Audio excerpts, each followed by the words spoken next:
Bom dia, boa tarde, boa noite, porque, como eu sempre digo, a gente nunca sabe a que horas vai ser assistido. Hoje nós estamos com uma dobrada, João Reinaldo e Eduardo Salum.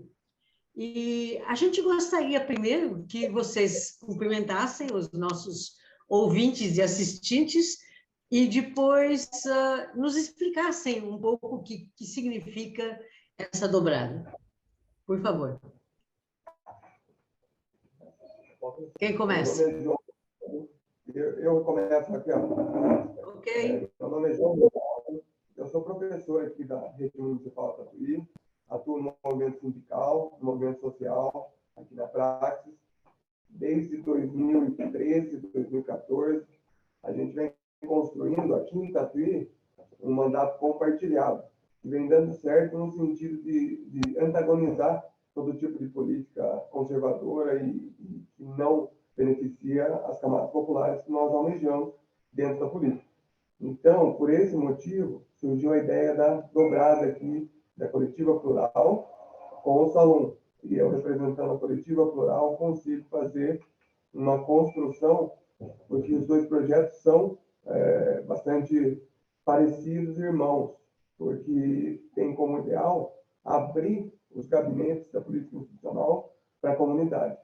Então, nesse sentido, a gente vê no Salum a possibilidade perfeita de uma dobrada que, estando em Brasília, vai construir políticas para a sociedade, assim como nós em São Paulo, que possam potencializar a democracia participativa.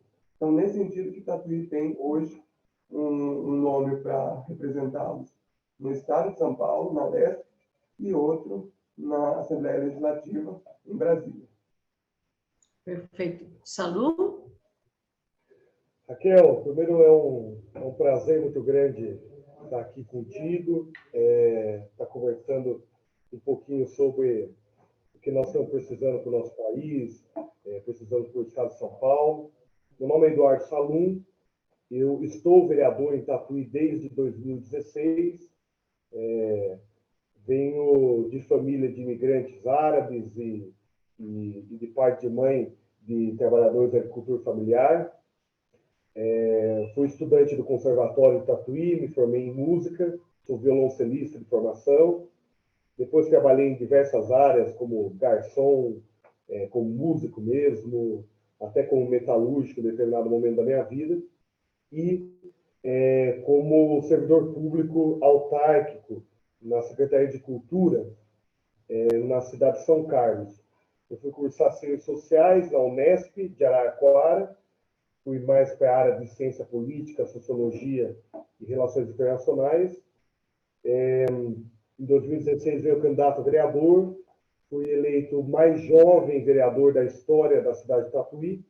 Em 2020 fui eleito o mais votado da cidade. E não tenha dúvida que, acho que o João antecipou muito bem, a nossa defesa está muito na ideia da radicalização da democracia como resposta ao momento de crise de representação e de representatividade que a gente vive hoje, muito oriundo do rebote da crise de 2008, onde o Estado deixou de cumprir sua função no hemisfério norte e depois o rebote veio na periferia do mundo. A forma que, por mais que o Estado aqui cumprisse com a sua função, ou estava cumprindo, né, ou estava caminhando para cumprir com a sua função, no período, principalmente do governo Dilma, a gente viu que a parte ideológica do hemisfério norte contaminou todo o nosso povo, contaminou as representações, e a gente vive essa crise de representatividade que abriu um corredor para o autoritarismo, né? Então, a gente vem na defesa da ideia da democracia participativa como alternativa ao autoritarismo, como um real combate a esse pensamento conservador.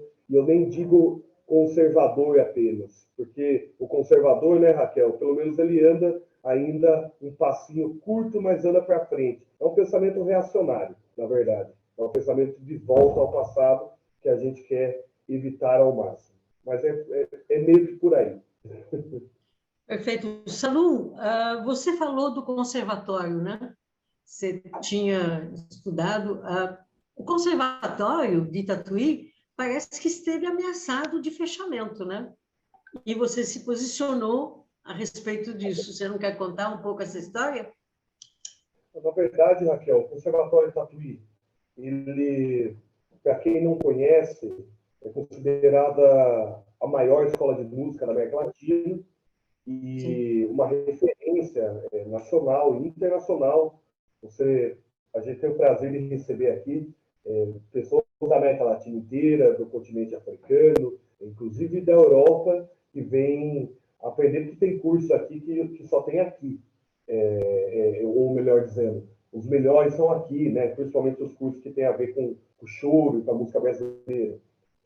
E, e essa escola vem sendo desmontada na última década. O governo do Estado, pelo menos desde 2009, 2010, vem retirando recursos do orçamento desse conservatório. A administração dele passou a uma espécie de privatização, passou para a mão de uma OS, uma organização social, para que administre. E, desde então, o conservatório perdeu metade do valor real do seu orçamento. Então, a gente vem debatendo já há um bom tempo na cidade, só que vem denunciando isso daí. A última administração que veio a entrar, né, a ganhar o chamamento para administrar o conservatório, ela prometia por volta uma corte de por volta de 30 professores, né, demissão de 30 professores. Ela prometia a extinção de cursos históricos, como o curso de teatro, o curso de choro. E diga-se de passagem, o curso de choro, de violão de 7 cordas, por exemplo, aqui, é considerado o melhor curso do mundo de violão de 7 cordas. Então, não há outro curso que tenha o estofo desse curso aqui. E daí a sociedade se levantou, nós nos levantamos e incomodou o secretário de Cultura, o seu João Dória, o Saleitão, né, que é não só do Dória, né, é do Rodrigo Dória Garcia também, né? Incomodou o secretário, Raquel, e ele veio até Tatuí. E eu fiquei muito feliz, sabe, Raquel, porque o secretário de Cultura do Estado de São Paulo nunca tinha vindo na maior escola de música da América Latina, gerido pela pasta dele, né? É a mesma coisa, as pessoas que estão nos assistindo, que são do interior, é a mesma coisa do secretário de saúde da sua cidade não conhecer o posto de saúde, o posto central da sua cidade ou a Santa Casa da sua cidade, né? É uma coisa, assim, inimaginável.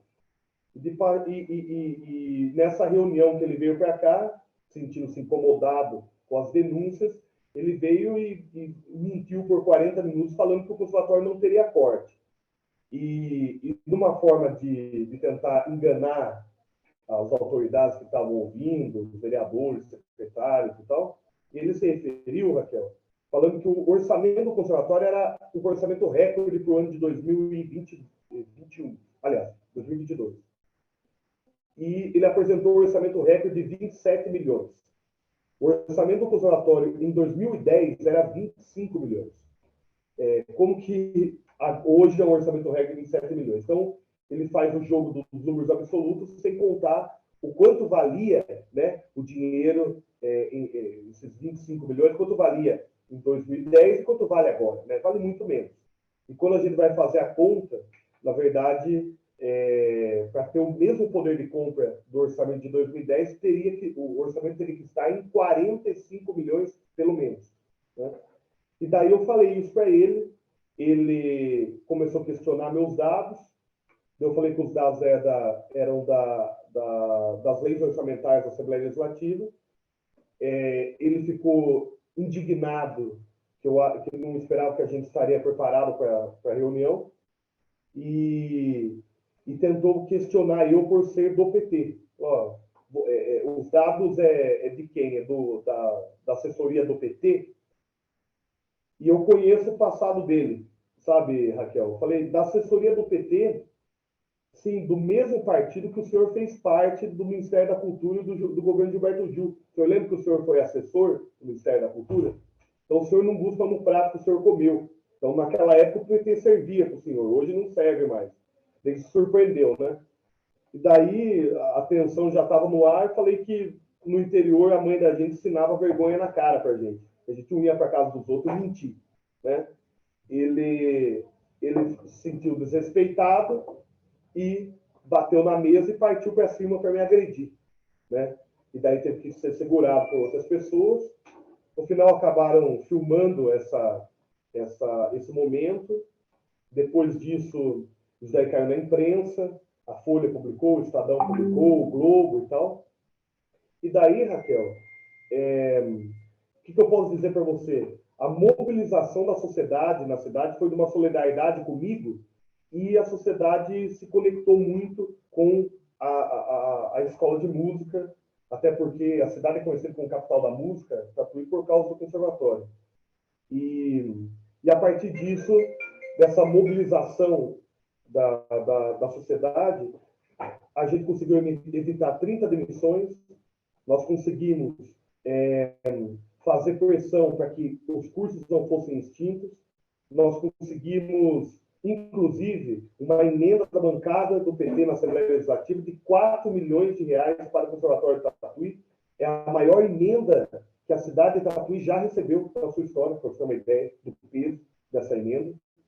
Eu digo isso com tanto destaque, Raquel, porque emenda parlamentar geralmente é loteada, segundo pelos deputados, para onde você teve mais voto. E a bancada do PT na Assembleia Legislativa não teve voto suficiente para mandar 4 milhões de reais para cá. A bancada do PT teve uma sensibilidade enorme com o que se passava aqui em Tatuí, com a importância da escola para o Estado de São Paulo e para o país, né? Então, nós conseguimos uma vitória, só que sempre com aquela sensação, a gente sempre está evitando desmonte, evitando derrotas.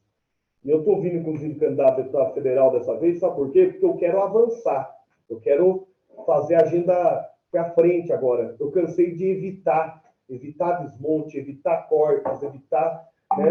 Eu quero fazer uma agenda agora positiva. Mas é um pouco sobre a questão do conservatório, não sei se respondi a sua questão. Perfeito. João, você está numa coletiva, né? Coletiva plural. Você acha que essa questão... primeiro, explique um pouco o que é coletiva e depois você fale um pouquinho a respeito se a gente pode ainda levar essa questão à Assembleia Legislativa. Então, Raquel, é muito bom falar da coletiva, porque é uma proposta de reformulação na política. Essa reformulação na política, eu acredito que tem que ser feita no vetor sempre de abertura de gabinete, como eu tinha dito na minha fala inicial. Então, a coletiva plural era formada por 13 companheiros que atuam em cidades aqui da região, a região de Itapetininga, a região de Sorocaba. Nessa região, os companheiros atuam em setores também distintos. Eu, por exemplo, estou na educação, no movimento sindical, no movimento social. Tem companheiros que atuam na saúde, que atuam na segurança, que atuam na cultura. Então, nós temos 13 companheiros. Eu posso falar o nome dos companheiros? Então, vou começar pela ilustre Raquel, que está aqui apresentando. A Raquel, que é fenomenal, uma companheira que tem uma bagagem que você conversa com ela, você viaja pelo mundo. É egípcia, né, Raquel? Então, ela tem uma bagagem muito grande, me ajudou bastante no tempo de construção que a gente teve, sobre as minhas perspectivas de avançar no conhecimento sobre a política, sobre a academia, sobre os estudos, para que a gente consiga instrumentalizar melhor para uma atuação dentro da política institucional. Nós temos o companheiro Tião, de Votorantim, que atua, já foi vereador, teve um mandato na cidade, e atua dentro de campos importantes, como o movimento racial, o movimento preto, ele atua dentro do mercado de comunicação. Então, é um setor de que eu, por exemplo, como um dos co-deputados, talvez não tenha tanta familiaridade e consiga fazer esse meio campo para que esse corpo todo, que é a coletiva plural, tenha substância para atender a população, o eleitor da nossa região e do estado de São Paulo. Imagine, você é modesto, né, João? Oi? Você é modesto, não é, João? Não, é porque a nossa coletiva é muito rica. Ainda bem que ela é muito rica e tem matéria-prima para dar e vender nessa candidatura. Então, nós temos a nossa cabeça de chapa, que é a doutora Calu, né? Médica, infectologista, Universidade de Itapetininga, tem um conhecimento, uma atuação já na política dentro do próprio município e na região, dentro da área da saúde. Então, nós temos vários companheiros. Não vou definir cada um, vou falar eles, mas não vou explicar cada um, senão estão quase o programa inteiro, porque tem muito material para falar dos companheiros. Nós temos o Wagner, o companheiro Wagner, que ele já teve uma atuação muito forte dentro da política do município dele. Nós temos o nosso companheiro Gabriel Lara, de Itapetininga, né, dentro da atuação LGBTQIA+. Nós temos também o companheiro padre Benedito Halter. Nós temos a companheira Rosângela, uma indígena, né? Ela conhece essa pauta como ninguém, então vai ajudar muito nesse movimento que a gente precisa reconstruir tudo que foi devastado por esse desgoverno que está aí. Então, a gente tem mais... Me ajuda aí também, Raquel.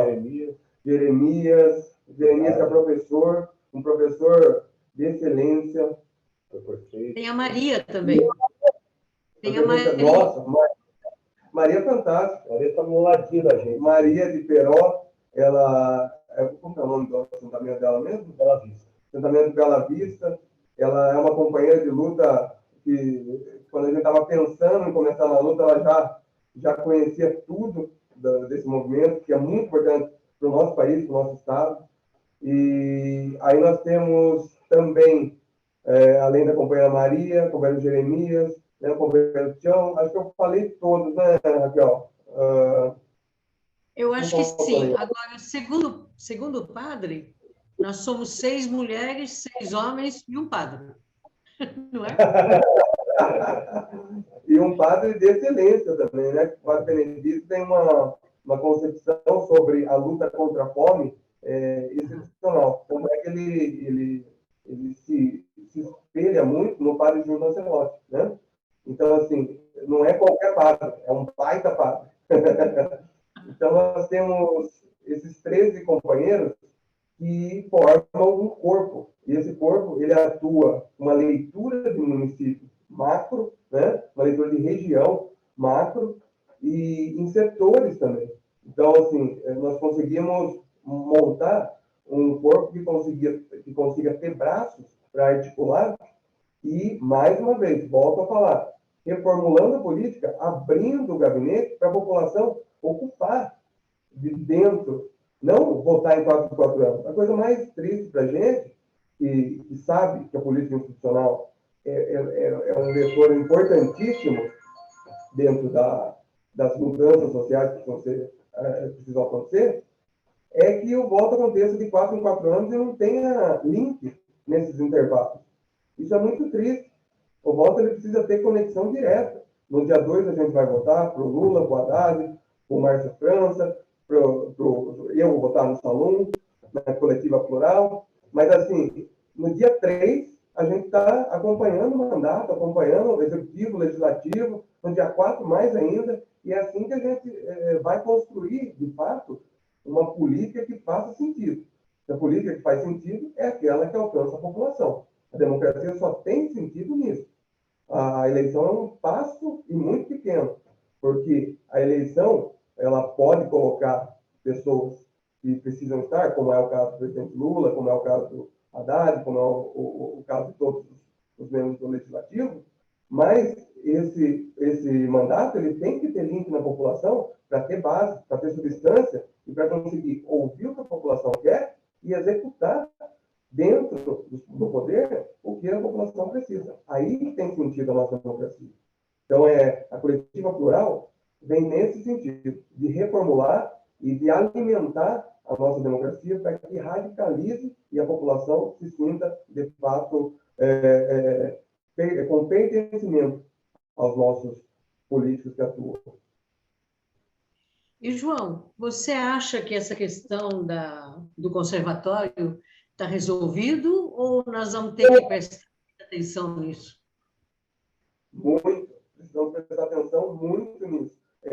O Salom já deu o início nesse embate de pertencimento ao conservatório, ao que mais importa. Então, o conservatório como é uma educação, certo? A educação é importante para quem? Para os alunos. O conservatório tem que ser importante para os alunos, para os músicos que ali estão, e não importante para determinada iniciativa privada, determinado governo, determinado link. Então, o que o Salom fez foi uma luta por radicalização. Fez não, está fazendo, né? Porque essa luta continua no conservatório, por isso a gente precisa eleger deputados que tenham essa característica, como é o Salom, ele tem essa identidade, foi aluno, né? E eu agora como tatuiano, posso relatar para você, Raquel, que o conservatório poderia também ser explorado aqui na nossa cidade como um turismo cultural, um turismo que fomente que os músicos tenham uma estrutura para que ajudem, inclusive, a economia da cidade. Porque nós temos músicos aqui de muita qualidade. Não é explorado economicamente dentro do nosso município. Eles são colocados dentro daquele conservatório e não são tidos como patrimônio municipal, que é o que são.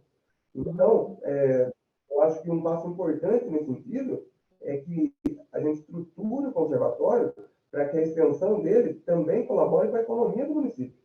Porque nós precisamos também de algo nesse sentido que fomenta todos os outros eixos que nós precisamos dentro da economia municipal.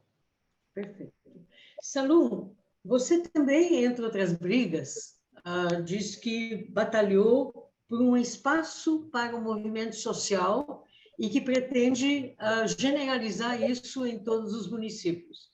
Como é que é essa questão? Entre outras brigas aí, que parece que eu sou briguento. Tem que ser, uai.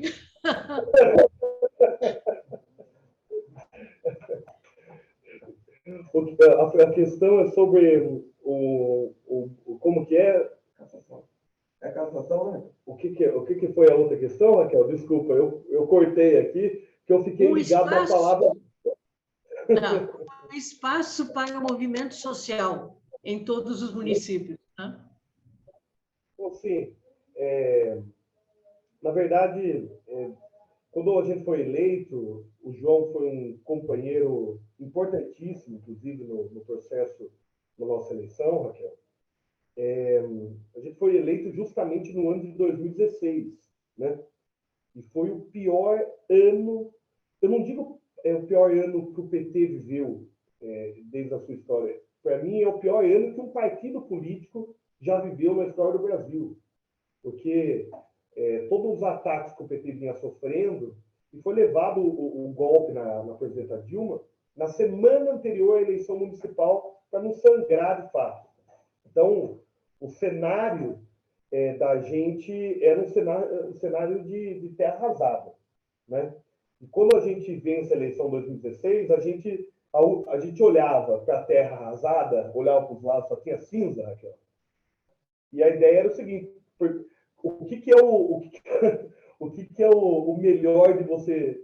Qual a única coisa boa de chegar no fundo do poço?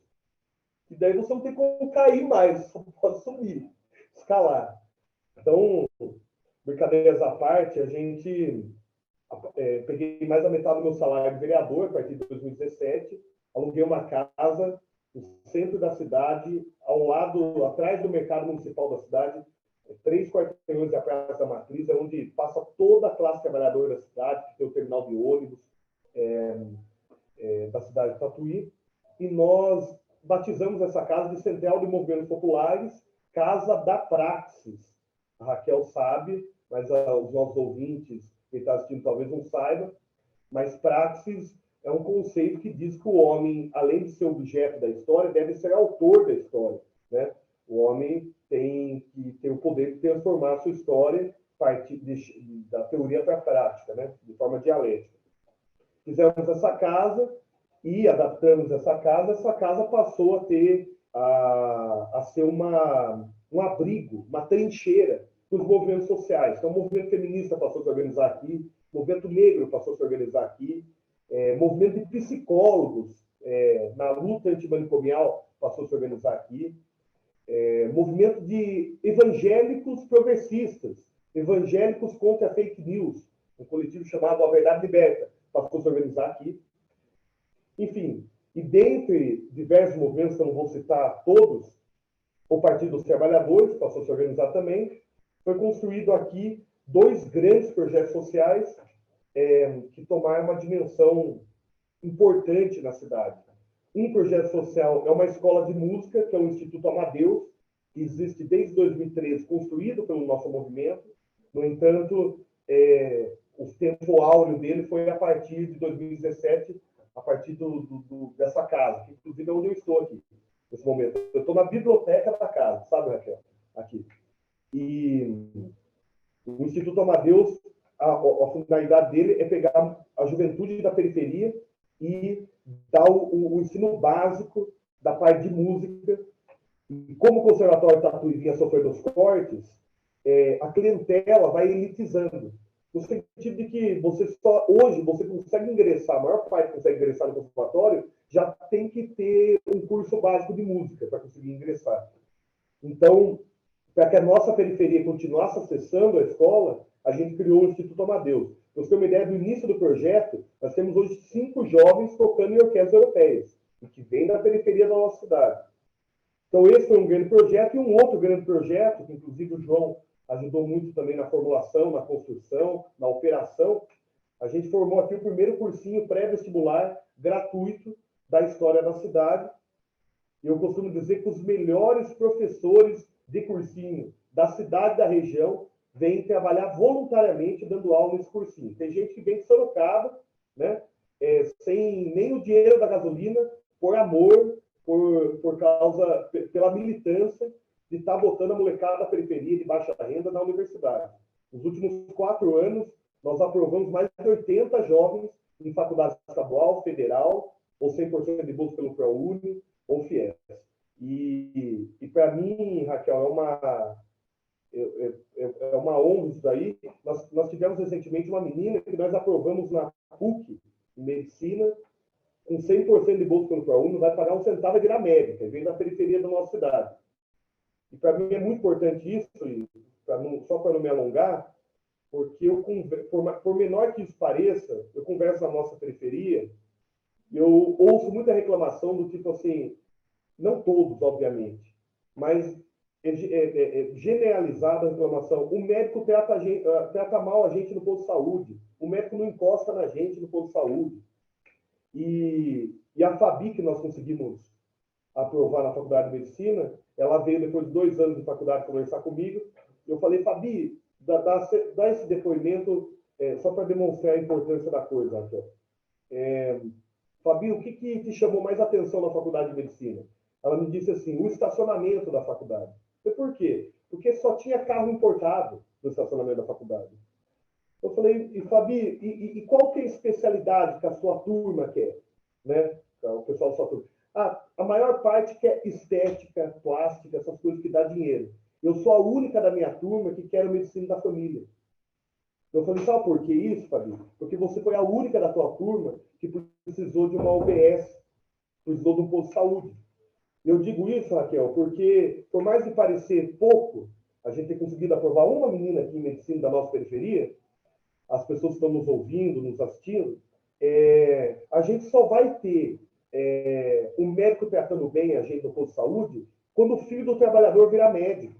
Nós só vamos ter um judiciário que seja justo com o trabalhador quando o filho do trabalhador virar juiz, né? Eu acredito muito nessa mudança, que é uma mudança lenta, mais difícil, mas é uma mudança mais galgada na questão de classe. Eu acho que hoje, enquanto a gente tiver uma elite dirigente desse país, uma elite intelectual, uma elite política, uma elite econômica, dirigente desse país, advinda das classes sociais apenas das mais ricas, eu acho que nós não vamos ter uma democracia de fato nesse país, né? Nós podemos ter alcançado a democracia do ponto de vista político, de votar,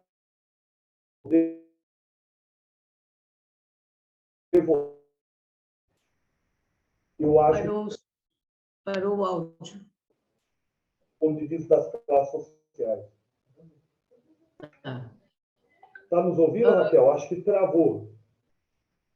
Está nos ouvindo? Acho que foi o bastante. Tudo bem. João, você que é professor, qual a proposta da Coletiva Plural com relação à questão de educação, para além disso que o Salum mencionou? Então, Raquel, eu acho que a gente precisa urgentemente olhar a educação diante do que foi colocado até o momento. Nós precisamos, então, o que eu quero dizer com isso? Nós precisamos reconstruir. Uma coisa muito importante é a questão orçamentária referente à educação. A nossa educação vem sofrendo cortes diretos e indiretos, de forma impossibilitadora de avançar. Por quê? Recursos para a educação, eles precisam ser fiscalizados, mas primeiro eles precisam ter o suficiente para que se estruture uma formação de professores, por exemplo, que é extremamente importante, desde a educação infantil, educação básica, ensino fundamental, o ensino superior, que também é importante para o nosso país. A gente ouve muita narrativa no sentido de que primeiro vamos organizar a educação infantil e aí depois a gente vem galgando os degraus. Não é assim que funciona a educação. A educação é um todo. A educação, nós como educadores temos que pensar nos alunos, tanto da educação infantil, quanto do fundamental, quanto do médio, quanto do superior, porque são eles que vão fazer exatamente o que o Salomão acabou de falar sobre a mudança na sociedade. Por quê? Quando nós pensamos em educação, nós temos que pensar também na questão do trabalho, como está na nossa sociedade.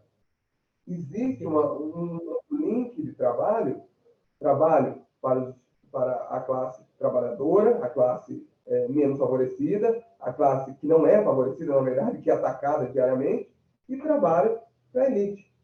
Nós temos que entender que a educação ela faz um link com esse problema na nossa sociedade direto. Então, nós temos que reformular e entender que esse projeto de educação que está, como a reforma do ensino médio, totalmente incoerente com a realidade do aluno, a BNCC, totalmente incoerente com uma educação crítica de fato. Eu não tenho que olhar para a sociedade e aceitá-la como está e fazer o melhor diante daquilo, como é o que está sendo proposto nos documentos que estão acontecendo nos últimos anos no nosso cenário nacional, né? Então, nós precisamos reconstruir, desde o que está sendo proposto como norteador da nossa educação, como formação de professores, é uma batalha que tem que ser para ontem, para a nossa coletiva, e a questão de uma fiscalização geral e incisiva em cima do orçamento para a educação, porque ele está sendo atacado constantemente. A educação não tem como não priorizar a educação. A educação vai fazer com que o trabalho seja modificado.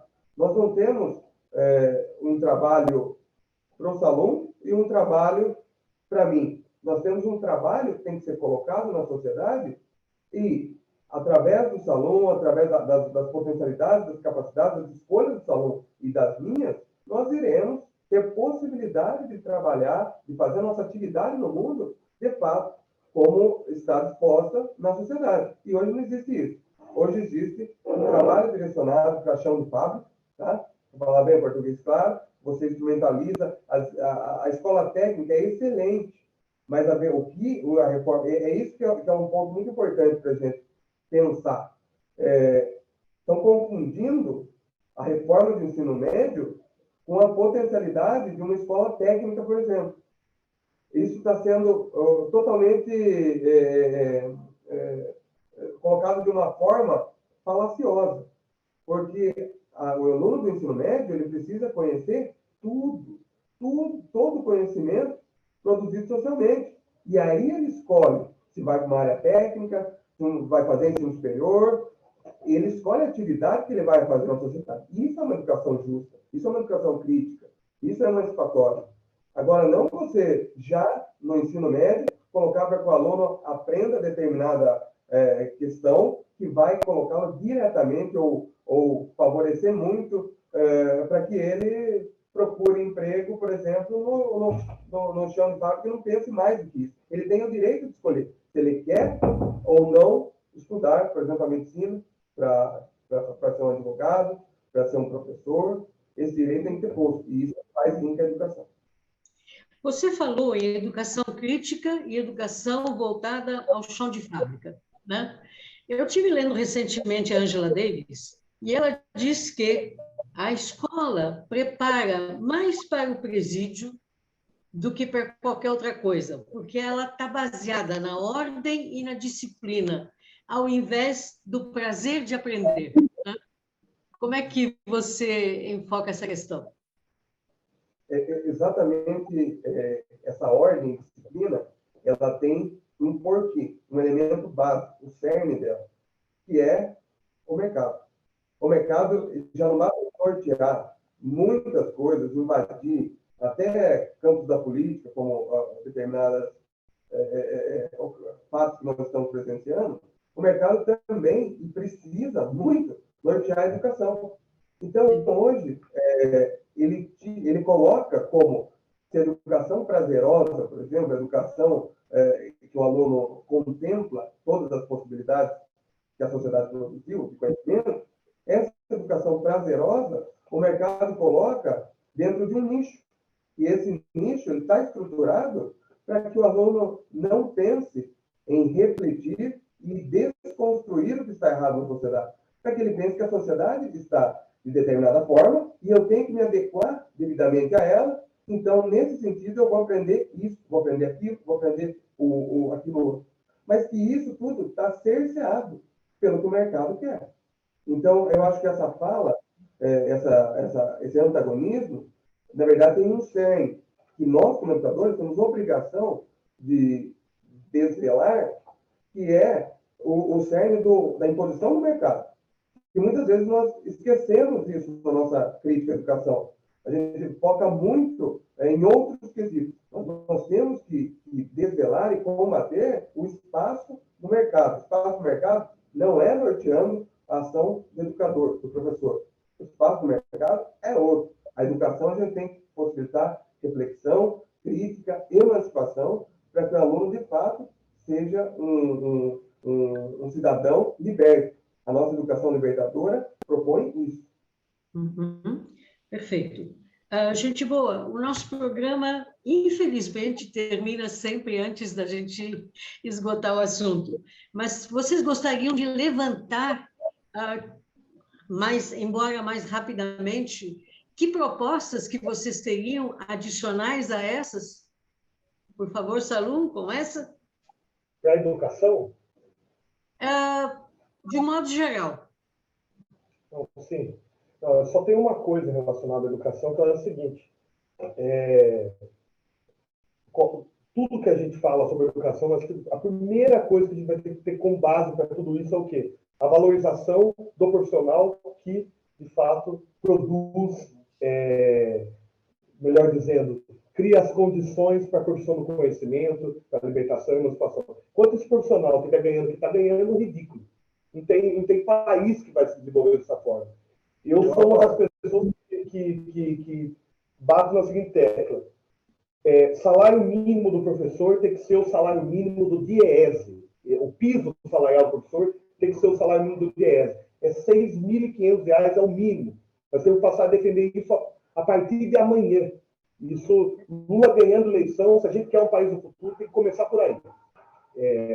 Bom, Raquel, nós temos, eu acho que, inúmeras defesas. Nós temos uma defesa em relação à saúde pública. A saúde pública hoje está sendo, tanto a saúde pública como a cultura, nós temos, e hoje, uma parte da questão educacional, principalmente nas capitais, tem sido abstraído por esse formato de OS. É muito perigoso. É muito perigoso. O OS é até bonito, organização social, é uma ONG de receber um recurso público para administrar um serviço de utilidade pública. Só que qual que é o problema disso daí? O problema é que, para não ter abuso, a gente criou legislações, por exemplo, que não pode ter um servidor que ultrapasse o salário em comissionado, que ultrapasse o salário do governador do estado, se é um serviço do estado de São Paulo, por exemplo. Né? Para que não tenha super salários como tinha no passado, essa herança que a gente tem do regime militar, do apadrinhamento, do patrimonialismo, certo? O que acontece? Esse formato de OS que foi criado foi justamente para romper com isso.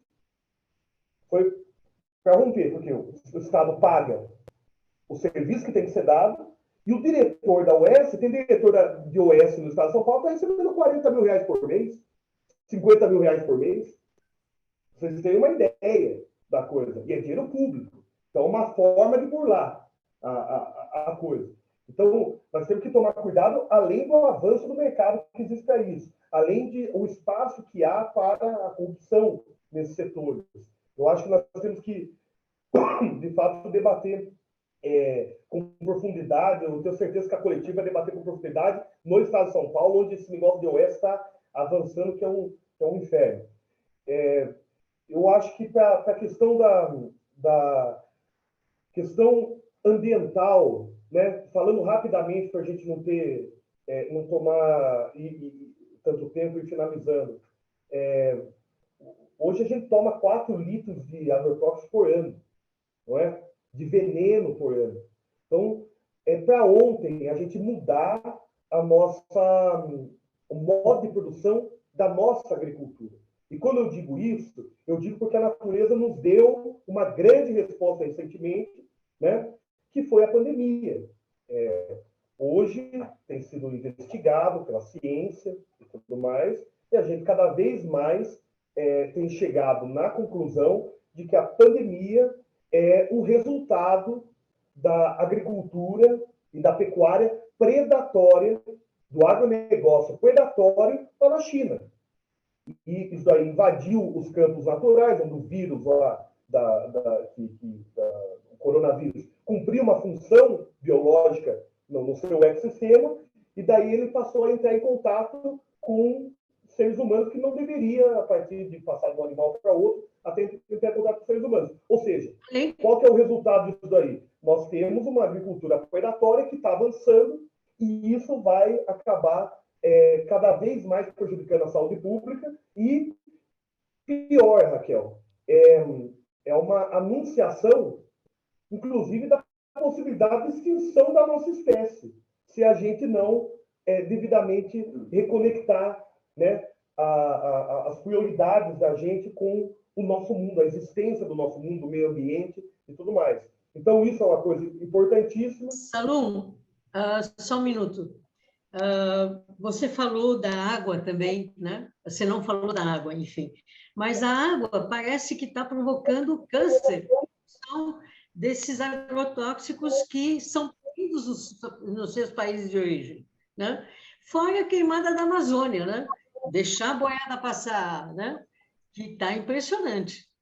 Raquel, por sinal, a região que a gente está aqui, que a coletiva plural, inclusive, está, a nossa região, recentemente, agora eu não lembro qual que é o órgão de fiscalização, que anunciou não sei quantos produtos químicos na água aqui na nossa região. E o que acontece? A legislação brasileira permite até tantos produtos químicos. No entanto, a OMS permite muito menos. A legislação brasileira é mais flexível em relação a isso. E isso é um problema, porque nós estamos falando da água aqui da nossa região, que vai para a agricultura da nossa região, que vai né, para o tratamento da Sabesp, das empresas municipais, né, de concessão, enfim. Então, esse é um sério problema. Mas, em resumo, nós vamos ter que olhar para essa questão de maneira urgente. Não dá mais para a gente ficar fazendo planos de uma década. Não, é olhar o hoje, é agora.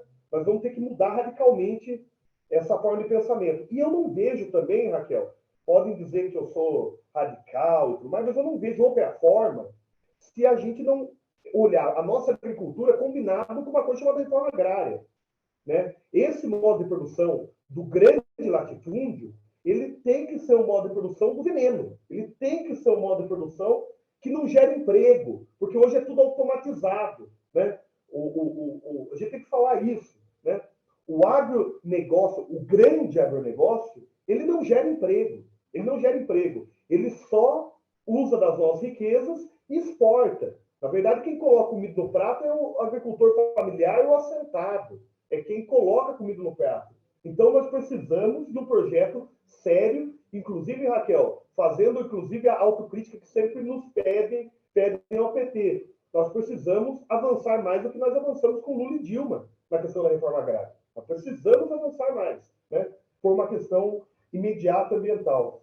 Mas, enfim, estamos debatendo bastante coisa. Nós temos o problema do feminicídio, que tem escalado, né? Que é só a ponta do iceberg de um problema estrutural da cultura machista, que cabe, pelo menos aos parlamentares homens, a se tornarem aliados da causa, a estarem dispostos a reproduzir o discurso das companheiras, né?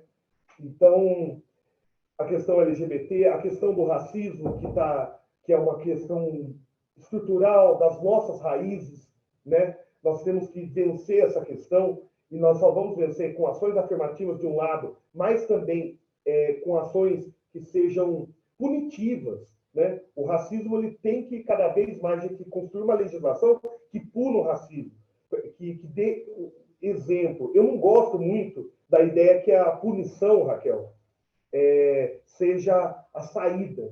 Só que, depois de ser o último país a abolir a escravidão, depois de ser um país de maioria negra, e que a gente tem discutido e rediscutido, né? A questão do racismo há tantos anos.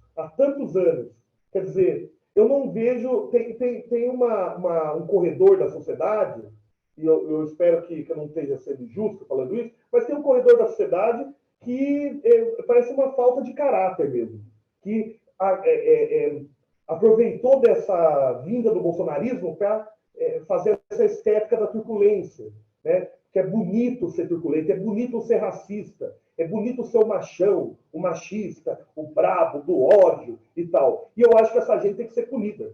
Ou a gente começa a punir, ou a gente não vai conseguir construir exemplo para essas pessoas. Porque a oportunidade da educação para as pessoas já foi dada em muitas vezes. Eu não estou falando da pessoa que está lá na periferia, que não teve oportunidade nenhuma de educação e que a gente tem que ter um carinho e desconstruir. Não, eu estou falando de quem viveu e teve acesso à educação de primeira, a vida inteira e tal, e tudo mais, teve acesso a todas as questões e ignora essas questões. A gente tem que também punir. Então, enfim, falei um pouco acho que de pontos para fora, mas eu acho que é meio que por aí, Raquel. Perfeito. João, você gostaria de... O que a Coletiva Plural propõe? O Salvador foi bem amplo e resolutivo. Eu acho que, mais uma vez, está muito...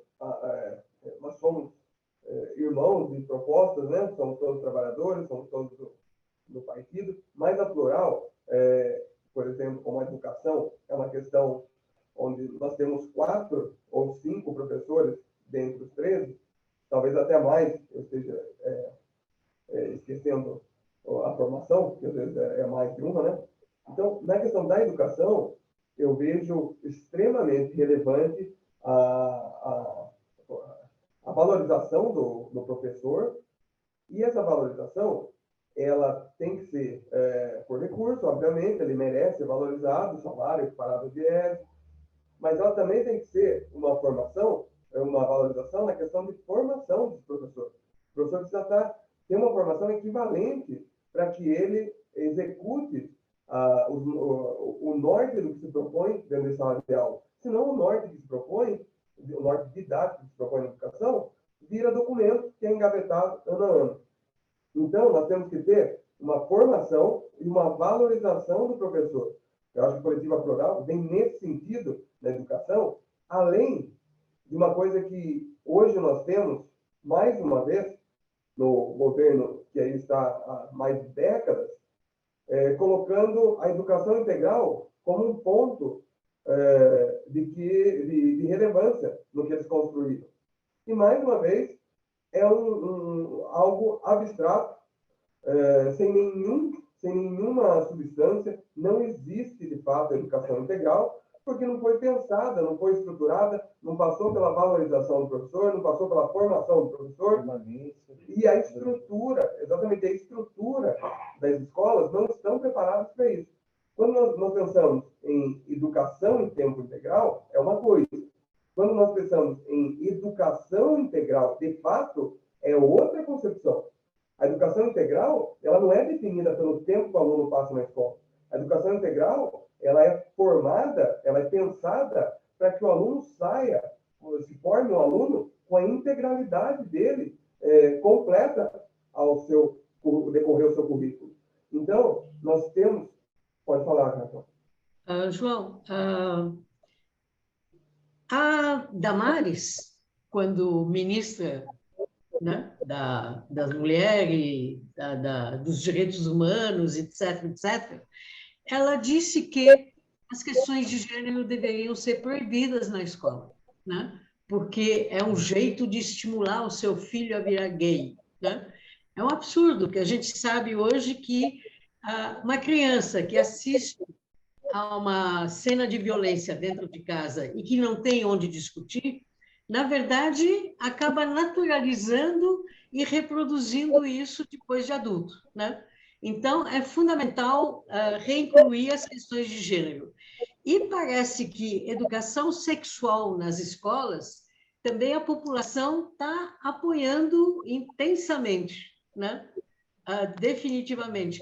Porque as jovens acabam não discutindo o suficiente com a mãe, não discutindo o suficiente com as amigas, eventualmente se iniciando sexualmente e não tomando os devidos cuidados, né? Então, como é que a gente faz? Isso também está incluído, né? É engraçado você falar da pausa da Mari, porque eu acho que isso mostra muito a incoerência que esse governo tem e o despreparo de ministros, de executivo, total. Porque a questão de ensinar o filho a ser gay, esse absurdo, ele rompe com o quê? Com um tema transversal dentro da escola, que é o respeito. Se tem um professor, se eu como professor, dentro da minha sala de aula, vejo um aluno, que essa é a questão, a única questão que acontece dentro da escola é essa. A gente segue a nossa BNCC hoje e os temas transversais que norteiam a educação. Se eu vejo um menino fazendo bullying com um outro amigo por questão de sexualidade, eu tenho que seguir o meu norte pedagógico como professor e tenho que fazer, sim, a mediação pedagógica em cima daquilo. E a mediação pedagógica é ressaltar o respeito às pessoas, independente de como você leia as atitudes delas. Você tem que respeitar as pessoas. E isso é um tema que nós temos na educação. Isso norteia, isso é transversal a todas as disciplinas. Não é o conteúdo. A fala dele geralmente na escola você tem que aprender história, geografia, matemática. Para todas essas disciplinas, nós temos transversalmente o respeito, certo? Então, assim, esse tema de questão de gênero, ele é obrigação do professor você trabalhar dentro da escola, não como eles colocam, que é uma falácia, é uma mentira. E sim trabalhar como respeito. O respeito é uma questão que nós temos que, tanto professor de matemática, como de geografia, como de português, ele tem que, sim, ser norteado por esse tema de respeito. A questão a respeito de questão sexual, educação sexual, ela tem que ser trabalhada na escola, porque ela está dentro da percepção do aluno, do entendimento do próprio corpo. Quando nós partimos da questão da vulnerabilidade do aluno, uma dos instrumentos que nós permitimos que o aluno se defenda e se entenda, para que não seja abusado, é a educação sexual. Então, assim, é absurdo em cima de absurdo, e a fala da senhora Damares é de um desconhecimento da própria legislação brasileira, que norteia a educação. Porque nós temos respaldado isso e obrigação de cada professor. Então, assim, é um retrato desse governo que já tem data marcada para ir embora. João, eu acho que, Raquel, só não interessa educação sexual, né, dentro das escolas a abusador e estuprador, e pedófilo. É para essa gente que não interessa, né?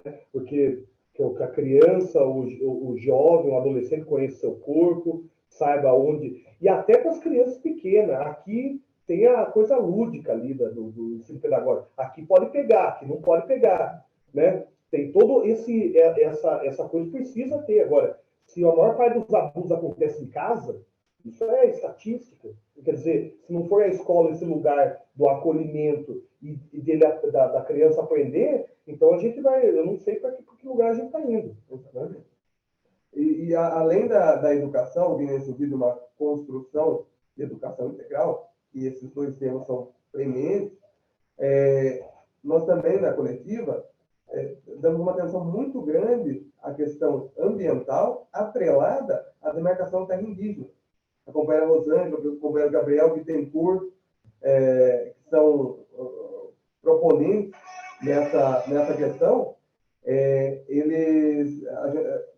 nós estamos construindo coletivamente para que a nossa candidatura tenha avanços nesse sentido, de que a fala do presidente do começo do mandato, de nenhum milímetro a mais para a terra indígena, ele está seguindo nessa proposição, mas que precisa urgentemente que nós consigamos construir políticas públicas que consigam inviabilizar esse discurso, essa retórica, essa narrativa. Entendeu? E nós temos também, como a nossa cabeça de chapa, Raquel, a defesa do SUS.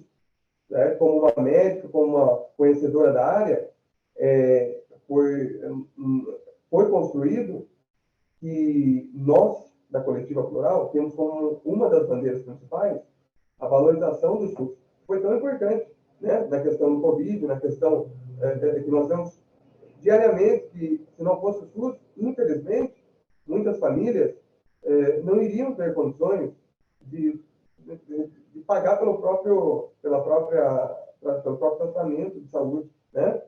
Então, nós temos essas bandeiras como as principais. Também temos a valorização da cultura, a companheira Nanaia é uma atriz, o Sorocaba conhece bastante essa área. Então, assim, eu acho que na minha fala foi percebido que nós temos 13 deputados que eles se articulam e cada um vai construir dentro daquela área de atuação política, combate dentro do gabinete, ouvindo a população, que consiga, de fato, ser combativo e responder ao voto do eleitor que está confiando a nós essa candidatura. Perfeito. Agora, como a gente pode divulgar o número agora, né? Por favor, quais são os números dessa dobrada fantástica que vocês apresentaram aqui, embora sinteticamente? O número da nossa coletiva é 13, as 5 pontas da estrela do PT e 13 de novo. 13.513. Coletiva plural, doutora Calu, coletiva plural. Um detalhe importante para as pessoas que forem votar na nossa coletiva, que eu acredito que todo mundo que está assistindo, que na hora de votar, digitar 13.513, vai aparecer a foto da doutora Calu. Mas vocês estão votando em todos nós, os 13 deputados, na própria doutora Calu, e nos 12 camaradas que compõem essa chapa. Por quê? Por uma questão de mandato e de como hoje o mandato coletivo está construído na nossa legislação. Mas essa candidatura ela é construída pelos 13 co-deputados. Então, pode votar 13.513 sem medo, que vai aparecer a doutora Calu, que é mais bonita que eu, por exemplo, mas eu vou estar dentro dessa candidatura, a Raquel vai estar, Gabriel, Tião, Nanaia, Magali, todo esse povo aí que eu falei durante a entrevista, vai estar dentro desse gabinete, construindo políticas para que vocês realmente tenham todo tipo de combatividade que nós precisamos para reconstruir o Brasil junto com o Lula, com o Haddad, com o Salom, com a gente e com o Márcio França. Sem medo de ser feliz, não é? Exatamente. Salom, por favor. O número é 1341, só isso. 1341. A tecnologia toda, achei até interessante. Na próxima vez que eu escolher um número, eu vou pensar nisso tudo também. Já estou aprendendo. Nossa. Gente boa, vocês querem se despedir de alguma forma? Porque nosso programa acabou mesmo. Não, então tá jóia. Raquel, eu queria agradecer muito a oportunidade de estar contigo, de estar conversando com você aqui, com o pessoal do Madalena, né? Agradecer também às pessoas que estão nos ouvindo, às pessoas que estão nos assistindo. Dizer que foi um prazer muito grande. Convido todos a virem até a Central de Movimentos Populares, a Casa da Praxis, um dia desses aqui, para a gente tomar um café e a gente conseguir prolongar mais esse papo também. Dizer que nesse momento que a gente está vivendo há uma disputa muito grande. Eu sinto o data-povo, sabe o data-povo? O data-povo que os bolsonaristas tanto falam.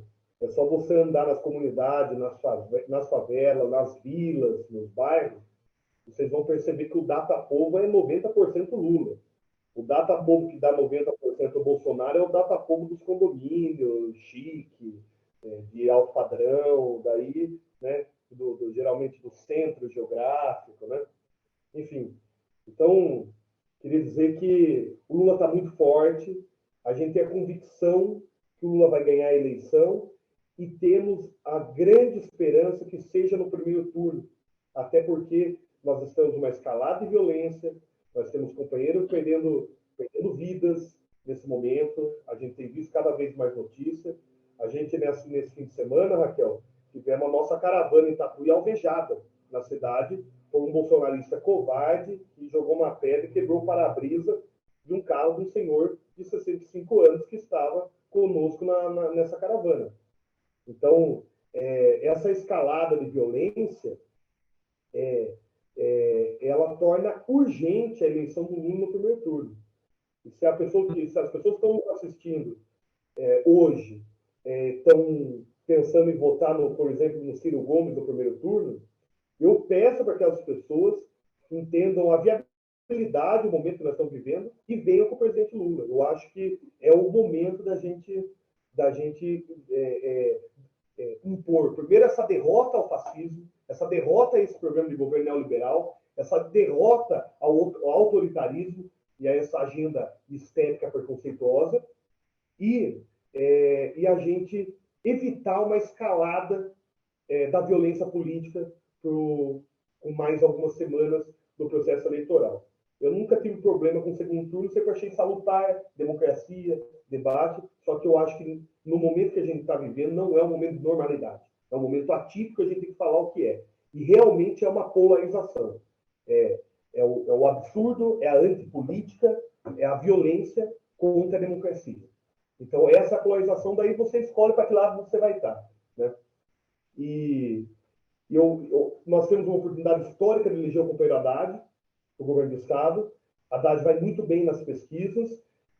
No entanto, acredito que vai vir uma disputa de segundo turno, onde a nossa militância vai ter que ir para a rua, vai ter que conversar. Nós vamos ter que furar as barreiras que existem, principalmente no interior paulista, em relação à nossa agenda. E nós precisamos eleger uma bancada grande de deputados estaduais e deputados federais para dar sustentação a Lula e dar sustentação a Haddad.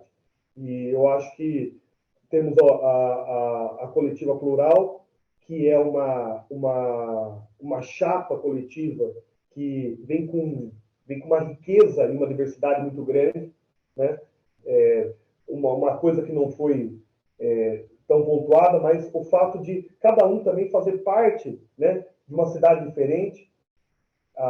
Você tem uma sofisticação, uma complexidade do território que é muito importante para um deputado estadual, ou melhor, para um mandato, né, uma cadeira na Assembleia Legislativa de São Paulo. Então, a coletiva vem, com certeza, para cumprir esse papel e também a nossa candidatura vem como uma alternativa na ideia de radicalizar a democracia, aproximar as pessoas da política, aproximar representante e representado, e a gente, de fato, não só vencer o bolsonarismo nas urnas, mas também vencer nas ruas, na narrativa, que eu acho que é o fundamental, pela ideia da emancipação crítica das pessoas. Então, eu acho que é por aí.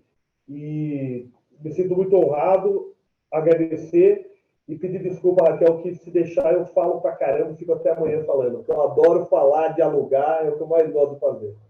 Beijão. Perfeito. João, Reinaldo? Eu acho que o Du fala, mas ele fala bem, porque não sobrou nada para me falar. Mas eu acho que o Du, como o Salão como federal, eu acho que a gente, como deputado estadual, a coletiva como deputado estadual, eu me sinto na obrigação de pontuar, assim, que o Lula é muito importante que ganhe no primeiro turno, por todos os fatores, né? Acho que a gente precisa do Lula lá para reconstruir todo esse país. Mas também para que a gente possa se concentrar no segundo turno, provavelmente, que tudo indica, do Haddad.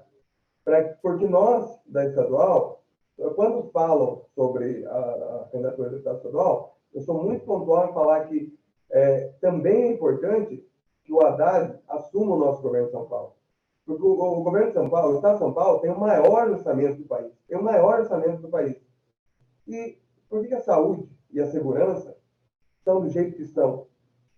É simples, é objetivo, é didático. O governo do PSDB esteve aí há mais de 2 décadas. Está aí há mais de 2 décadas.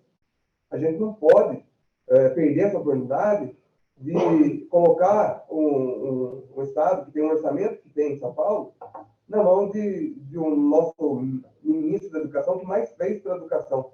Imagina o que ele vai fazer com o recurso do Estado de São Paulo. Então, nós precisamos entender que o nosso Estado era para estar muito, mas muito melhor do que está. A gestão do PSDB está, você que é professor sabe, a gestão do PSDB não dá mais para o nosso Estado. Então, é muito importante que nós que a gente eleja o Haddad aqui no governo de São Paulo. Haddad, a Plural, o Lula, o Salum, o Márcio França, e a gente consiga reconstruir o Brasil e o nosso Estado.